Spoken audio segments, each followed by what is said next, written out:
Okay, so top of Yonam Aleph. Itmar. Amr Nachman Amr Shmuel Mishum Reb Shimon Elazar. Chachamim tiknu them of Bnei Yisrael. The Chachamim instituted for Bnei Yisrael lebesula masayim for besula a ksuva of 200 zuz, ula amana moneh, and for an amana for a widow a ksuva of 100 zuz.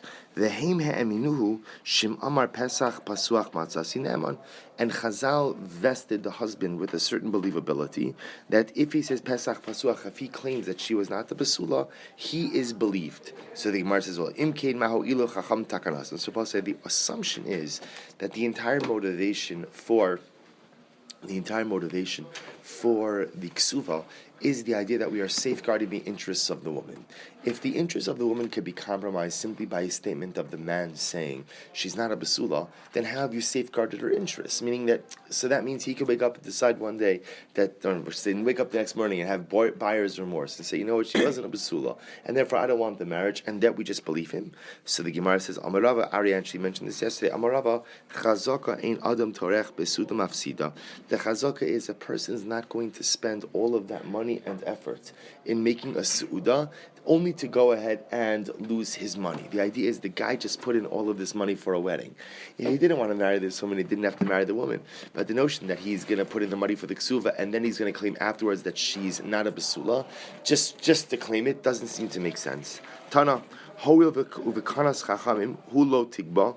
Hoil uknas chachamim lo sigba elamin aziburis. So now the Gemara says, since the entire, now what the Gemara seems to be saying is that since the idea, so first of all, this is important because this goes back to yesterday's daf. So the reason why a husband is believed when he says Pesach Pasuach Matzasi, remember he's not believed as we saw yesterday to cause her to lose out on the ksuva, but he is believed just in terms of that claim and that prohibits her onto him. The logic behind that is because the assumption is that a person went through all of that trouble to go out and make the wedding, so he's not going to go ahead and then lie about the basula status of his wife afterwards. It doesn't make sense. Fine. Comes along Rabbah and says, comes along the Tana, since ksuva, now it seems to be what the Gemara is saying over here is that since the ksuva is a knas, is a rabbinic penalty, so a woman cannot collect except from ziburis. Remember, again, in property, in terms of real property, there are three categories of property. There's idis, which is highest type of property, Beinonis, middle type of property, ziburis, lower type of property. So the Gemara suggests over here that because ksuva is a knas, is a penalty, which we'll define that in just a moment, therefore she can only collect from ziburis. So the Gemara says, knasa, what do you mean it's a knas? My knasa. Why is ksuva knas? Why is it a penalty? Ela ema, hoil v'takanas chachamim hu lo sigba elamin ziburis. Rather, leave out the knas.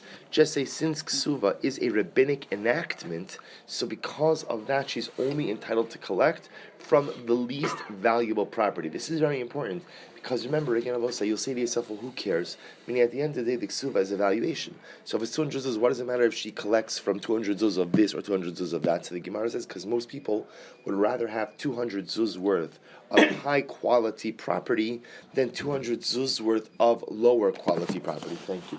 Even though at the end of the day, the value of both is in reality the same, but nevertheless, most people would want something a little bit more valuable. But since ksuva is a rabbinic enactment, therefore lemaisa again she can only collect from ziburis. Is there a difference in that? I mean, why is that someone would want from the higher quality? Meaning, if it's 1 ounce of silver or a quarter of an ounce of gold.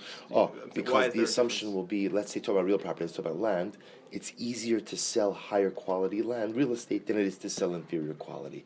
And there's always a concern that if it's inferior quality real estate, you may have to go ahead and sell it at a discount. But isn't the discount built in because it's a lower quality? That's part of the cost. So, correct. I mean, that discount is built in, but the assumption still... value.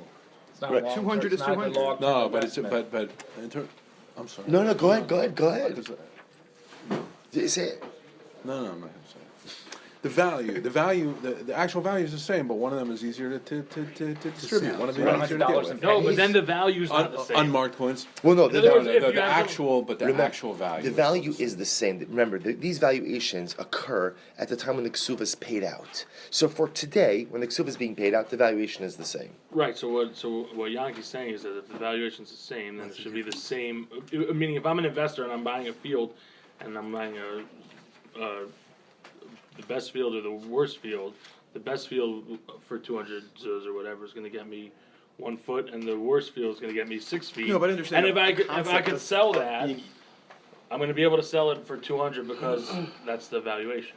Otherwise, it's not the real valuation. Or I may not hold its Meaning valuation. I understand what you're saying, right? It has to, okay, so it has to be reflected in the price. I think what Chazal, what the Gemara is echoing is this general idea that most people would rather have the confidence of knowing they have superior property. Just it could be that it's even more psychological than it is No, financial. that could be a thing. Meaning, if you because it's based on the price at that moment. If you look at historicals or whatever for something we understand, someone might want a certain metal more or less than they would want a different metal, Right. and they're both worth $100 today. Right. Good. So the Gemara, Reb Shimon Gamliel Omer, Kesuvos Isha min Torah. So Reb Shimon Gamliel says, no, Kesuvos Isha is not midrabanan, just the opposite. Kesuvos Isha is midaraisa. And Rabbi say, now what's the chilik of saying it's daraisa versus dirabanan? So thank you. So if it's Rabbi say also, everyone who has the packets also know that. Put the art scroll in here also for whoever wants it, so you can follow along in the English or the Hebrew. So remember again, the chilik is like this. If you say that Kesuva is dirabanan, if you want to say that it's rabbinic, then you only get to collect from Ziburis. But if you say that it's Doraisa, then you can even collect from Idis. You can even collect from the highest type of property. So, did Reb Shimon Gamliel really say that Ksuva is Doraisa Tanya? But we learn, Kasef, bless you, Kasef Yishkol, Kimar Habasulos. So the Pasuk says, you have to give here. This is talking about over here the case of where a man seduced a woman. So the halach is if a man seduced a woman, so Torah says he has to go ahead and give her. He has to give her. He has to give her like the amount of the besulos. Now, what does that mean? Kimohar habasulos, that this amount that you pay to the woman that you seduce is the same amount that you would go ahead and you would give to the basula. And I will say, now the case of the basula that the Gemara is referring to over here is a case of where a man violates a basula.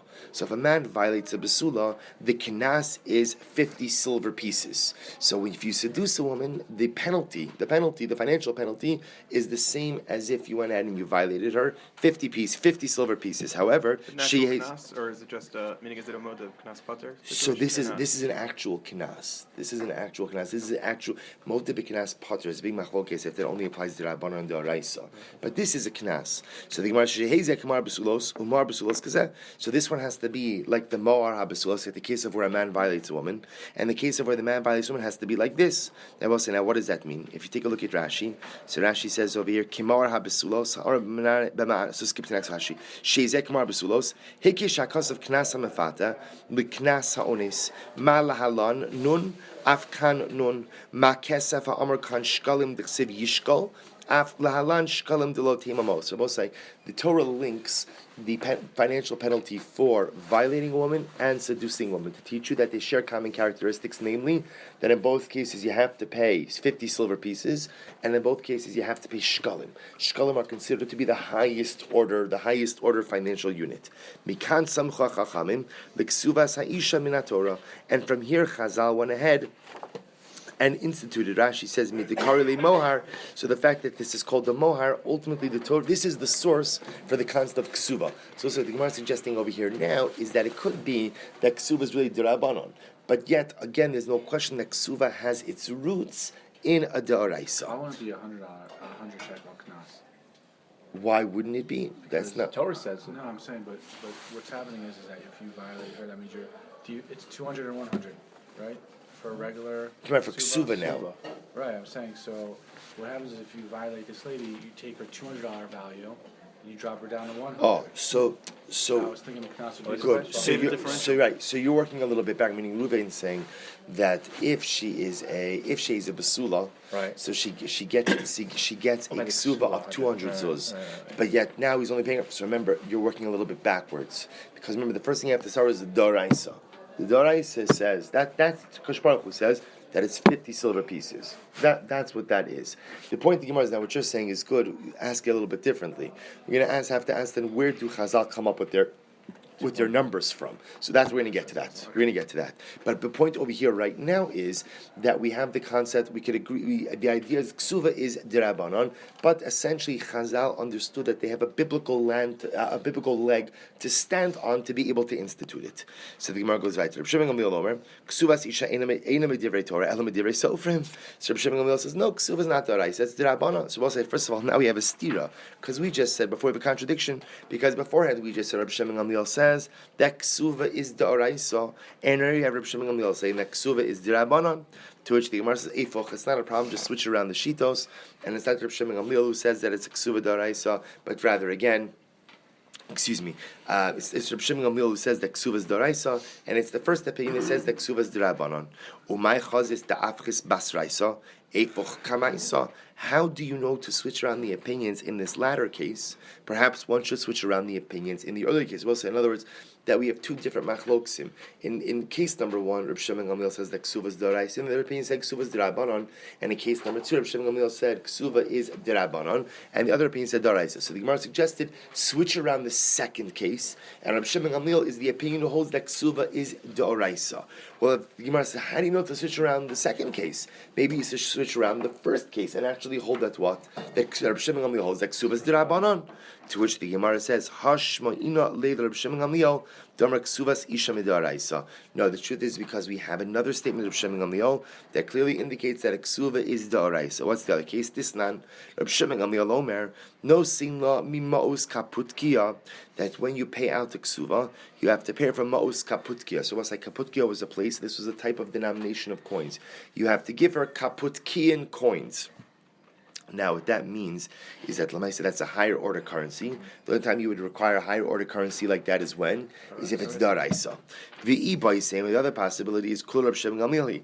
Perhaps the entire price is Reb Shimon Gamliel. But how do you reconcile the different opinions? Rather, there's a piece missing, and here's how you have to read it. From here, meaning from the mohar case, from the case of the violating the woman, the seducing the woman.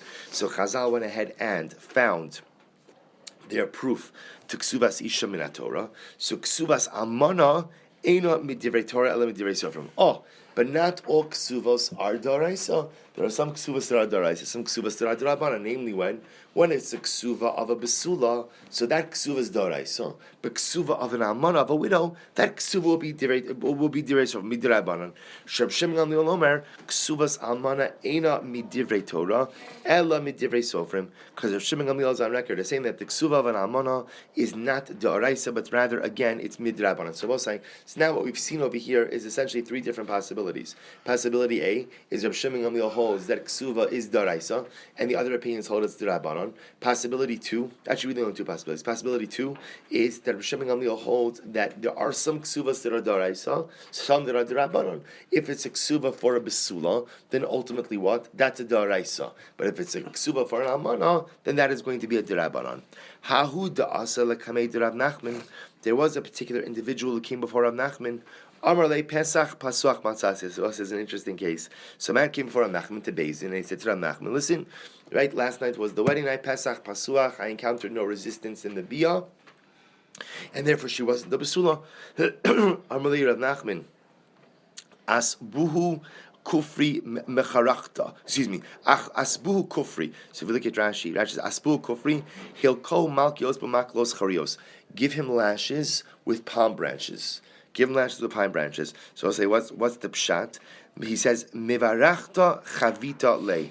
It must be that the prostitutes, that the zonos of Mivarachta was the name of his city, lie down before him. In other words, we'll say what Rav Nachman was saying was, how do you know, right, what bia is supposed to be like or what it's not supposed to be like, right? The fact that you come along and say Pesach, Pasuach, Matzasi, the fact that you could say this indicates that you have some type of prior experience. So he gave him Malchus. For doing that. Quite interesting. Right. The point is, you maneuver. Obviously, if you're so quick to come to Beis Din about this, you have some frame of reference. If you have some frame, it's problematic. You're able to tell there's resistance in that. The ladies. No, not if someone doesn't know. Good palm branches. Seriously. Ellie, guy never did it before. I mean, come on, he doesn't know. Yeah, if he doesn't know, How do you know what resistance in the Esamaisa from the woman? So even in the Etzemaisa, how do you know how much resistance is supposed to be there, mitchila? I mean, what's your gauge? I'm with you, Elliot. I agree. I'm saying this is a one case. This is a one-off case. What?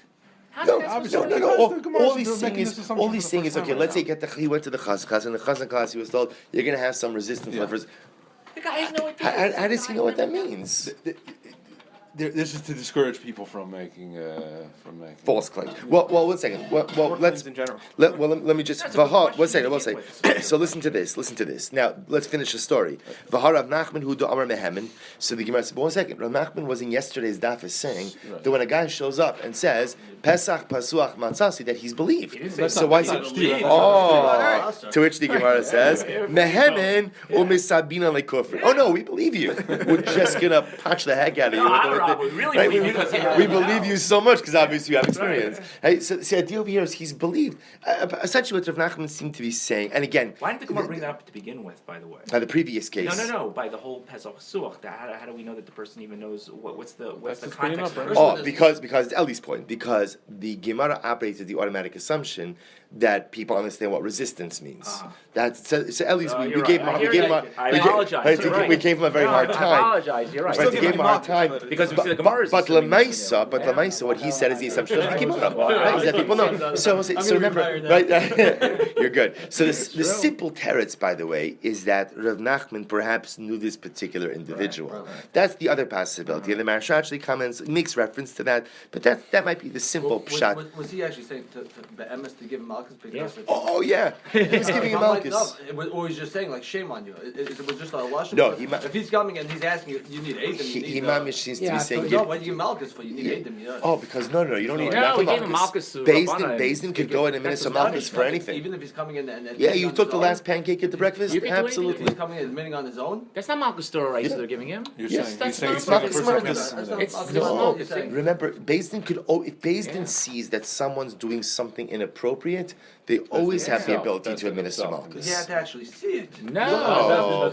Rabbinic Malchus could be administered at the Nothing. discretion of the Bezdin. You do not need anything other than the Bezdin to decide. somebody told We him think It's this not guy Malchus should somebody get Torah it. took rights. him to Ellie, court. that's not Somebody Malchus took him Torah. there, It doesn't have to but be. I think you get five, and it's not. There's no numerical value. They can give him one. They can give give whatever him they two, want. They can hit him with whatever they want. It's here all the time. So Yeah. somebody's not bringing him to Bezdin saying Right, he did something. right. He's coming. He's being made. No, Right. but Bezdin itself. You're can- you're So that's what giving. I'm saying. That's what the Maharsha's Halacha. approach It's not is the halacha. easiest approach. Where There's Thomas like He's not- Nasikim. It's you're not saying like- halacha. it's They're not not like- halacha. Thomas but like I Nasikim. want to be clear. Meaning the idea is I say the Maharsha's approach that Rav Nachman knew who this guy was Right. and realized that he was an immoral individual. So Rav Nachman is giving him Malchus for being an immoral individual. Right? The reason you know this so quickly is because you have a lot of Not because he experience. halachically. So- correct. Not because Nothing based off halacha. nothing. No. I mean, it's based on halacha in that That he halacha did something vests. wrong. No, halacha that gives him halacha the vests power. Bezdin That's with right. the With the power power. to administer Malchus. That is a right of Bezdin, and Bezdin has the right to exercise that right. Bezdin's right is exercised based on their own discretion. These were I could extra go back sharp, to- extra sharp Says that's palm one question. fronds, Right, by the way. Rashi brings out that they have thorns. Can I that ask they a have question? thorns. No, when he said so original assumption of the Mishnah when we say Pesach Suach is that every and no matter what a man would have a certain amount. We never asked the question. It was a good question. You never had beer before. Right. Where So, do you come up with so the the assumption is that if there's no besulim, so the bia could occur with absolutely no friction. Could Right. occur with no friction. No, I So understand. Right. so the assumption is that even if a person is not versed, they know what friction is. Right? They know what they have. That's it, that is the assumption. Right. Because remember, we don't raise this until now. But also because this Mishnah really is not going to come up too much because usually you have a mappa which is brought anyways. It's only in a case where there's Correct. No, There's no mappa. There's no shoshin. There's nothing. In response to the Rav, going back to the beginning of the sugya, if you have an erlicha person, because it's lively shayna, friction, no friction, nobody knows what's going on. So you don't even going back to So Michael's you wouldn't- question. you wouldn't come? No, because there's no clue. You don't even know what No, even if there's no so down besul at then. You don't even know what. No, because the fact that there's no dam psul.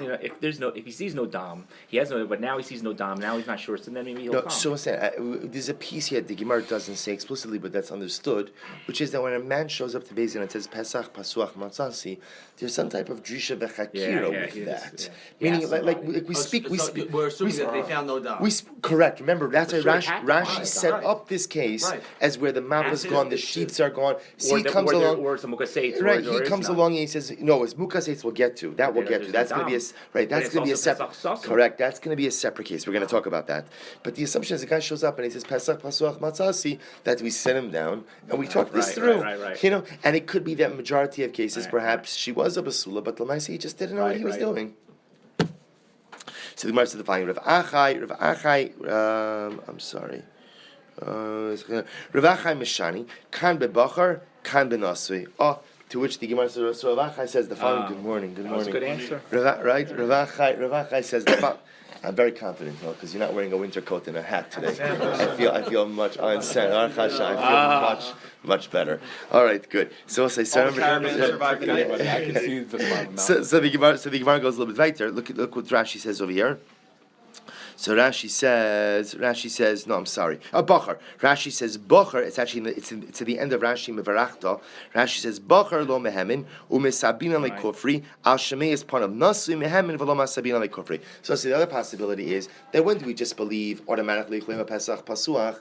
That's when a man has been married before. So a man has been married before. Therefore, again, he has marital experience. He could say pesach pasuach or not pesach pasuach.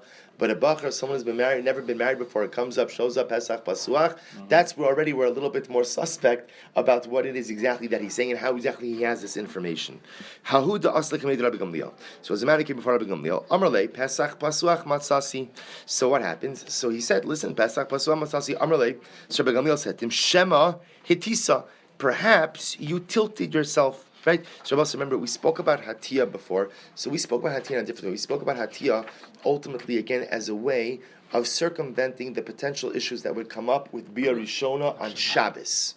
So there's a way to have Bia Rishona without causing bleeding. So this is special maneuvers to tilt oneself. Okay? So the guy says, Rabbi Gamliel says, maybe you just angled, maybe you penetrated at an angled fashion, and therefore again, you didn't have the resistance. Let me give you a mashal. To something that can be compared to there was a person who was walking in the middle of the night, it was mamish dark at night, Hita Matzah pasuach, lo hita matzah. So we'll say it's actually a very good mashal. So he said, let's say a person is walking, it's dark, mamish blackout. So what happens? He's walking. The door is slightly ajar. So everything depends on your angle. If you enter the door at an angle, you'll walk in and you what? You won't even realize there was even a door. But if you come in straight, then what? You're going to bump into the door. So the idea is, now also I want to be clear, in this case, it's clear from the guy that the guy didn't have kavana for atiyah, right? He didn't have kavana to angle, because then that's a separate discussion. But we're saying maybe you didn't realize exactly what you were doing, and maybe you just angled, and that's why you're able to enter without any kind of friction. Ikeda amrihachi amarle shema b'mezid hitisa va'akarta ledasha va'avra. Perhaps, or the other version of this story is Rabbi Gamliel was saying to the guy, no, maybe you intentionally entered at an angle. And literally, akarta l'dash of avra means you uprooted the doorpost, the avra, and the door bar, meaning you uprooted the besulim. Let me give you a mashal. Like a person who's walking in the middle of the night, utter darkness, hita b'mezid matzah pasuach. Lo hita b'mezid matzah na'ol. If he intentionally angled himself, he's able to enter the door without any type of interruption, any type of friction. But again, if he did not angle himself, then ultimately he'll find the door closed. So the point over these cases is actually backing up what we just said before. That although the sugya made it sound like yesterday, guy shows up in Beis and he says Pesach Pasuach, boom, that's it. Okay, we believe him. Now we're seeing from the Gemara is that no, there's a little bit of a drusha v'chakira. You know, we sit down, we try to figure this out because I don't know. I have not read the literature on this, but I would venture to say that many cases of where a guy shows up and says Pesach Pasuach, it's simply because he did not know exactly what it was that he was doing, and therefore Lamaisa again. Good morning.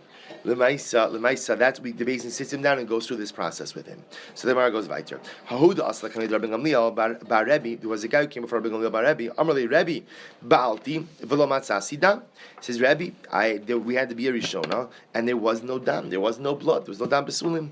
Amra lo, Rebbe Basula Hayisi, and the woman claims, Rebbe, I don't know what to tell you. I was a Basula, right? I wasn't. I mean, I'm not making. I was a Basula. So what did he do? Amra lahem Haviuli Osa Sudar. So he said, bring me the sheet, bring me the marital sheet.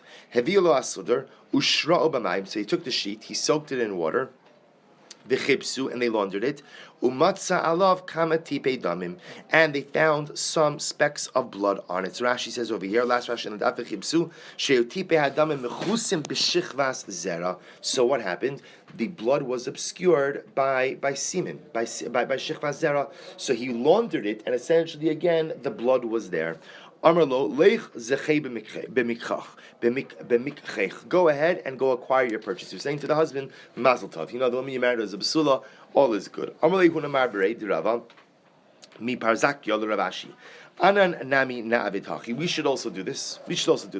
Meaning, this is a good process. If a man shows up and says, "My wife wasn't a basula," this is a good way to check exactly what it is that's happening. So Amarle Yuram Beis, page 7 in the packet. Or if you're following along, Julian, what page in the art scroll? 10b1. No, on the bottom. What's the page number? 40. 40 in the art scroll. So what happens? They said we should also do this. So the Gemara says, Amrlei gisetim gihutz shalanu kikibutz shalahem. Here's the difference: is that our gihutz, our laundering, is like their kibbutz. Actually, the truth is, gihutz literally means pressing. Our pressing is like their laundering. Ve'i amrit ne'avid gihutz, and if you say so, we should do gihutz. Ma'abra lechumarta. But say the problem was that in Eretz Yisrael, so Bavel they had very thorough cleaning. In Eretz Yisrael, to replicate that same level of cleaning, they'd have to do pressing. The problem is once you do pressing, that's a higher form of laundering. What's going to happen? You're going to wash out everything. Okay. So the Gemara says the following. The Gemara says, "Hahuda asla k'mei Rabbi Gamliel b'Rebbe." So it wasn't man who came for Rabbi Gamliel b'Rebbe. Amarle Rebbe ba'al tivolo matzasi dam. Rebbe, there was bia, but I didn't find any blood as a result of the first bia. So Amarle Rebbe adayin besula ani. So what does the wife say? Well, I want to tell you why. I'm still a basula. So what does that mean? Amar lahen. So I said this is actually very interesting. Amar lahen haviu leishtei shvachos. So Rabbi Gamliel said, bring me 2 maidservants. Achas besula v'achas beula. Right, one who's a besula and one who's had relations already. So Havilo, they brought the 2 girls before Rabbi Gamliel. V'oshivan al pi chavis shal yayin, and he had them sit on top of a barrel of wine. So beula recha nodef. Besula ein reichanodes. Well, this is quite interesting. So the beula, the one who had relations before, they were able to smell the fragrance of the wine on her breath, but the besula they were not able to. Now, don't try this at home. But the idea, maybe it's a idea for the winery. You can bring this up, right? So the idea over here is that apparently the presence of the besulim somehow prevented the wine vapors from entering the body of the woman being smelled on her breath. But for the besula, but for the beula it worked. So he wanted to. Lady was just drinking too. I'm sorry. That's the other part. She got to the winery a little bit earlier. That's why she was a bula. So one sec. So good. Bar Shakivanta. We're going to get to that. So the Gemara says. That it's. Yeah. No, that sounds better. So the Gemara says, I don't know. It's again, whenever it comes to these kind of things, whatever. Let's go back there. So the Gemara says the following. Af zuho shiva. So now Rabbi Gamliel. So what did he do? He brought this woman. Now again, remember the husband's saying Pesach pasuach matzasi. The husband's saying Ba'al tivlo matzasi. There was no blood. The woman's saying I'm still a basula. I don't know what you want from me. And if he says Pesach pasuach matzasi, he can't say okay. Well, and she's saying no, I'm still. No, he can't say go again because she's usher now. That is correct. Okay. That is correct. So what did he do? So Rabbi Gamliel takes this woman, Afzu Hoshiva Velo Haya Recha. So what did he do? He asked her to please have a seat on top of the wine barrel, right? Please breathe onto me. And what happens? They could not smell the wine on her breath, which was a proof that's what? I mean, it's clear, right? That's what? That she's a basula. So Amar Lo. Questions. Baruch Hashem, good, because I'm not answering any, so it's good. So Amar Lo, Lech zichei b'mikchach. Go and acquire a purchase. In other words, mazel tov. She's a basula, meaning I don't know what happened. I don't know what happened last night or what didn't happen last night, but she clearly is still a basula because the wine was not on her breath. So the Gemara says, I don't understand. V'nivdok me'ikara bigava. Why does, if Rabbi Gamliel knew about this process, why did he have to first go through with the two maidservants, right? Why doesn't he just call this woman in? Both said, this is amazing. So Gemara have a shmiele. So Rabbi Gamliel once read a Gemara like this. Now Gemara, of course, doesn't mean Gemara. He had a tradition. Right. He once heard this, right? What do Rabbanim speak about over Kiddush? You know, so right. So he heard this. He heard this from someone. But what? But however, Maiselo havichasi. Right. But he never did it. He never did it, and he had never seen anyone else who did it. Savar dilma lo kimle begava. So he felt. I'm sorry, Savar Dilma lo kimle begava de milsa shapir. He said perhaps again he's going to try it and it's not going to work. Velav orech ara lezalzule bibinos Yisrael. Meaning to the idea over here is we need a test subject. Yeah. We're not going to make a Jewish woman the test subject. We'll go ahead and we'll let the shvachos be the test subjects, but we're not going to test out the theory on a Jewish woman. Therefore, he first tested it out on the shvachos, and once it was good on the shvachos, that's only then did he come back and allow it to be done for the Jewish women. So there was a man who came before Rabbi Gamliel Azaken, Amar lo Rebbe ba'alti v'lo matzasi. So he said, Rebbe, I had relations with my wife and did not find any dam besulim. Amra lo Rebbe me mishpachas Durkati ani. Rebbe, I am from the Durkati family. She'ein lahem lo dam nida velo dam besulim. That it was known that the women of the Durkati family did not have dam nida and did not have dam besulim. Badak Rabbi Gamliel b'krovos house. Rabbi Gamliel checked out the rest of the family members. Umatza kidvareha, and ultimately again found like her words, found that she was indeed correct. Found the was indeed correct. Amrlo lech zecheb mikachs. He said to the husband, Mazel tov, go and acquire your purchase. She's fine. Ashrecha shezachisa lemishpachas Durkati. So how fortunate are you that you have gone ahead and married into the Durkati family. So the Gemara says, my Durkati, what does that name mean? Dor katua. It means a cut-off generation. Obviously, if a woman, Rashi says, katua, she'in lem lo dam nida v'lo dam besulim. So first remember, if she's not bleeding, if she's not becoming a nida, b'pashtus, there are going to be significant fertility issues. Right. So that's why they were called the Durkati family, ultimately Dor katua, because they did not have a large family, because obviously reproduction was a challenge. So Amar Rabbi Chanina, tanchumin shall havel nichmu Rabbi Gamliel osaish. Rabbi Gamliel gave this man literally false consolation. False consolation, meaning he was saying, Mazel tov, you're so fortunate. What are you going to do? The guy married the girl already, right? So no, you don't what are you going to say? Right? What were you thinking? So no, so look, Mazel tov, Mazel tov. I'm sure she's a wonderful girl. She's a wonderful girl. So we'll say now. By the way, you're going to see also why this situation could come up. The Tanya Rebbe Chia kishem shas sa'ar yafa le'isa. The same way that sa'ar, that yeast, is good for dough. Kach damim yafel isha. Ultimately, so blood is good for a woman as well. Rashi says yafel isha lemahir lahi rayon. Ultimately, again, if she's a nida and it's a healthy situation, that's about Rav Moshe. There's a famous tshuva, not famous. There's a tshuva about Rav Moshe. That someone asked Rav Moshe. The halach is when a woman is in nida, so we have certain harchakos. So one of the harchakos is that a husband is not supposed to hand something right to his wife, but rather he's supposed to put it down, and she's supposed to pick it up. So someone asked Rav Moshe, I think the context was a newly married couple. Someone asked Rav Moshe that we're going to be in a place there's a lot of people around, and if I take the item and I put it down on the table and my wife picks it up, everybody's going to know that she's in nida. So Rav Moshe essentially answers, so what? So what? It's a bracha, an incredible bracha, ultimately when the human body works well. And it's a bracha, ultimately, again, when a woman is physiologically sound. People know that a woman gets separated, a woman becomes a nida. It's not something that it only draws attention if you make a big deal about it. Now, obviously, that being said, we still try to employ an incredible level of tznius in terms of interactions between husband and wife in general, so that it should not be obvious when a woman is in nida. But Moshe was saying that it's a good thing. It's a good thing. Don't look at it as a bad thing. It's a siman bracha for a woman. The time of Shor Meir, Kol Isha Shedamem Merubin, Banem Merubin. Literally, if a woman has a lot of blood, she has a lot of children. In other words, that if she menstruates on a regular basis, then ultimately, again, that's a good sign for fertility. Itmar, Rabbi Yirmiyah bar Abba, Amar Zacha b'Mikhaych, Amar Le, Rabbi Yossi bar Avin, Amar Le Nischai b'Mikhaych. So I will say there are two different versions as to what Rabbi Gamliel said to this man who married this girl from the Durkati family. So according to one opinion, Rabbi Gamliel said, Shkoyach, Zechei, acquire her, Mazel Tov. The other opinion said, Nischayiv. Whoa, what were you thinking? Right? What did you do? Right? Literally, you've acquired something that is not, that is difficult. Amarle, Bishon, I'm sorry. He didn't know.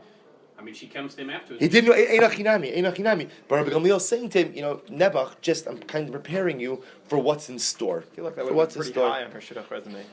Which family No, she Yeah, comes from. Durkati. Pretty high. Yeah. They hide it. Yeah, Durkatovitsky, they changed it to, whatever. So the Gemara says the following. The Gemara says, Bishlam Adamar Nischayiv, Hainu Rabbi Chanino. So I understand, according to the Mandam who says Nischayiv, that Rabbi Gamliel said to the man, Nebuch, you better be prepared for what you got yourself into. That's like Rabbi Chanina said, because again, if there's no bleeding, if there's no regular menstruation, it's going to be a problem for children. But yet, again, according to Mandam who says that it was a good thing that he married her, so what's this? Supposed to listen to this.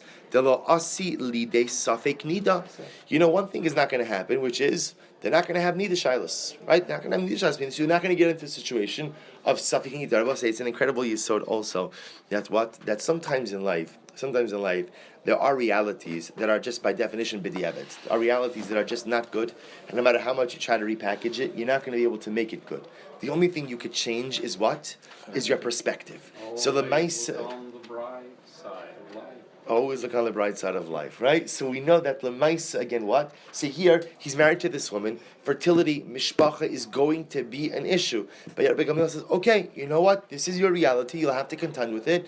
But Baruch Hashem, at least you know that in the realm of Hilchos Nida, you're not going to run into any Safek Nida situations. Hahud Asla Kamei de Rebbe, there was a particular man that came before Rebbe. So the Hahud Asakami, the Rebbe, Amrli Rebbe, Ba'alti V'lamatzasida. Rebbe, I had relations with my wife, Bia Rishona, but yet what? There was no blood. Amrlo Rebbe, Adayin Besula Hayisi. Rebbe, I don't know what to tell you. I was still a Besula. V'shani Betsura Saba. I will say, now what happened? These were years of famine. Ra, Rebbe, Shepeneim Shechorim. So it's amazing. Rebbe saw that their complexions were darkened because of they were malnourished. So what did he do? Tziva alehem v'echnisum lemerchat. So he ordered that they be taken into the bathhouse. V'echilum, so they were bathed, they ate, they drank. V'echnisum lecheder baal umatadam. So we'll say, by the way, this you also know that if a woman is malnourished, by the way, that could also be part of the Durkati issue as well. If a woman is malnourished, she doesn't menstruate regularly either. So the Gemara says, so what happened? After all of this, they had Bia again, and he found blood. Amar lo, leich zechiv mechech, go ahead and acquire your purchase. Kari Rebbe alehem, safad oram al atzmam, yavesh haya ke'etz. He quotes over here. Quotes over the pasuk from Eicha. Literally, their skin became darkened, and their flesh became dried out on their bones. Why would she bleed though? If the first time she had beer with him, So apparently, again, Lemaisa, even Dan Besulim somehow is tied into the malnutrition. That's what Rebbe seems to say. That Lemaisa, again, there was only blood now after she was properly nourished. Right, but what he's asking is You've already broken once in there, there they shouldn't have been basulim there anymore because he already penetrated and therefore there shouldn't be blood. I hear that. No, Yeah, it could how be that that was there's- so first of all, Leaving medical questions alone today. right. So it could be. No. Right. No. Now the mice again. Remember, the one thing we already also did establish is there could be dam besulim even after the first bia, meaning lav dafka that the besulim is totally broken in the first bia. That could occur in subsequent bios also. So that's the case over here. But it's also subsequent bias. It's not. I mean, this is the first time. Correct. we've It's seen not that. by That is the definition. first You could do Right. it because it could be that if she's malnourished. It's like the Gemara says, it's always on an angle. It's always on an angle. Right. Right. I don't know what the Metzias is. The physiology. Yeah, I don't know what the Metzias is with this. You don't think so? All right, it says in the Mishnah, Besula Ksuvas Masayim. So we'll say again a little bit of Hilchos Ksuva. So Besula her Ksuva is 200 zuz. The Amana, and Amana has a Ksuva of 100 zuz. Besula Amana, Besula almana grusha v'chalutza min ha'erisin. So, I have an interesting case. Let's say a woman who's a besula, but she is either an almana, a grusha, or chalutza. Now, when could this happen? If she was widowed, or she was divorced, or she had chalitza from erisin. Remember again, once a man does erisin with a woman, he gives her an item of value. So they're married, but what? They cannot live together. So she's still a besula. So let's say she was widowed or she was divorced from the state of erisin. So now the shaila is, what's her status? Legabe ksuva for her next marriage. On one hand, she's a widow, she's a divorcee. On the other hand, what? Physiologically, she is a besula. To which the Gemara says, in those cases, ksuvas on masayim, their ksuva is 200 zuz, v'yesh lahen tainas besulim, and there is a taina of besulim on them. That ultimately, again, should husband number 2 not encounter any kind of friction, not see any kind of blood, he can make a claim against her. So the Gemara says, my almana. What does the word almana mean? Amar Rav Chana Bagarata, almana al shem mana. You know where the name almana comes from? That's interesting. Actually, a little bit of backwards, because already remember again, the Torah itself already speaks about the almana, which is interesting. But in any event, the Gemara says, what's the etymological significance of that word? So the Gemara says, almana al shem mana, because her ksuva is one mana. Almana min ha'erisin ma'ika l'meimar. But what about the fact you have an almana min ha'erisin, a woman who's widowed from erisin, and yet what? In that case, again, she still gets 200 zos, so you can't say mana. Aidi daha kar le almana, ha nami kar le almana. All right. So meaning once you're calling this one an almana, you call that one an almana. All right, we're not so precise. The Gemara says, almana diksiva ba'oraisa ma'ika l'meimar. Right, but one second, what do you do about the fact that we just said before, the Torah uses the word almana? So you don't make this like the Chazal just invented this word. So what do you do with the word almana in the Torah? The asidin rabbanan de metatni leimana. Both says a wild answer. No, this is a reverse asmachta. That HaKadosh Baruch Hu chose a word that foreshadowed what the rabbis were going to do when they instituted the ksuva of almana. You imagine that? Say that by every asmachta. No, I'm sorry. Say that by every Right? No. That was right. But I'm saying if you adopt this logic, you can essentially create a dramatic reverse asmachta. So hold on to the table. Right? Reverse dramatic. A dramatic reverse asmachta. That means that every single asmachta one ketaina. That means every asmachta is not an asmachta. Right. Every asmachta is in fact the ribono shel olam being mechavein to what the rabbanon were going to do in some type. Which of course there's no nafkamina to that. What? The asmachta's not the right. Not to choke on my eggs over here. What? No. There's a fundamental nafkamina. One makes it a doraisa. One makes asmachta's not always a doraisa. No, asmachta's never doraisa. Right? Asmachta is never doraisa. Asmachta is a derabanan. No. Forget about this for just a second. Asmachta is a derabanan. Yeah. Right? The rabbis make a law. They find the biblical allusion. If you say of this idea, if you take this idea that HaKadosh Baruch Hu is saying that we called it almana because Chazal would institute this idea in the future, that the ksuva of an almana, of a widow, is one mana. Yeah. So then what you're already saying is that it has the potential to be called a deraisa. No, wait a second. The Gemara says that the Torah did it because the Torah knew that the Chazal were going to be misagid. I understand. So in that thing itself is saying that it's darabanan. Right. Except for the fact that now what you're saying is that it's the Torah itself that's laying the groundwork for the rabbanon, which just opens the door to say that perhaps, maybe at least, it's a quasi daraisa, something. So the Gemara says, "Umikasav krala asid." Is there such a thing like that? Right. That a pasuk in the Torah foreshadows a future event the Gemara says yes, actually it does. Dichsiv v'shem hanar hashlishi chidekel hu aholech kidmas ashur. In fact, there is, because the pasuk says in Bereshis, when speaking about the various rivers, that the name of the third river is Chidekel, and it goes to the east of Ashur. Now, in Bereshis, is there any Ashur? There's no Ashur. What is the Torah speaking about? The Torah is speaking about future geography. So yes, you see that the Torah does speak about future events. We had it 2 weeks ago, when it says in the pasuk, it speaks about the month that's going to be for 40 years when it just started. That's right. That's true. Although, right. You see, the interesting part is, the shaila always is, remember, that goes out to fundamental machlokes in Maseches Megillah about how was the Torah given. Was the Torah given Megillah Nitna, or was it given at once at the end of Moshe Rabbeinu's life? So if it was given at once at the end of Moshe Rabbeinu's life, then you can understand how a pasuk like that makes it in there. Because then when Moshe Rabbeinu was recording everything, Al Pi Hashem, HaKadosh Baruch Hu tells him, put in the foreshadow pasuk. But right, the truth is, a lot of this, now I'm thinking about this, comes back to that fundamental machlokes as to how the Torah was recorded. Okay, in any event, the point over the Gemara is making is you see a makar, you see a source for the idea that Lamaisik in the Torah does record future future events. The Tana Rav Yosef, Asher Zuslika. So Asher is Silika. Umi Havi, was there a Salika, was there an Ashur at the time that this pasuk was written? The obvious answer is no. Ella da Asida, rather the pasuk is recording something that ultimately again would go ahead and recur in the future. Hacha nami da Asida. So to over here the Torah is recording a future event. Amar Rava, so Amar.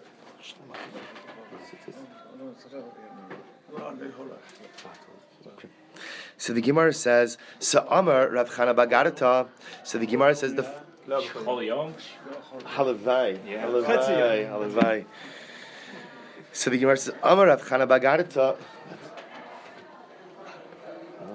Okay. Amar Rav Chana Bagarata. So we'll say now the Gemara is going to go. We'll stop in a few minutes. Hill, I'm sorry, we're going to stop in just a few. It's just we don't get to learn in Eretz Yisrael all the time. Some of us don't get to learn in the United States, so we're very happy. Why not? Huh? Why not? So the Gemara says He's saying he assumes there Me, are I'm some talking- people. there are some people. I was here. assuming you understood You what I have- was saying you have in a its friend. totality. You have a friend. He knows of a guy.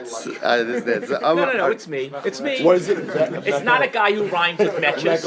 It's Regis. All right, so the Gemara says, "But Rav Chana Bagarata mutter mashke mirave umezabel umaadin umamshich." So we'll say now the Gemara is going to go through a number of different traits of different things in this world. So the first thing the Gemara talks about is rain. So what does rain do? We'll say, take a look at Rashi. So Rashi says over here, mutter.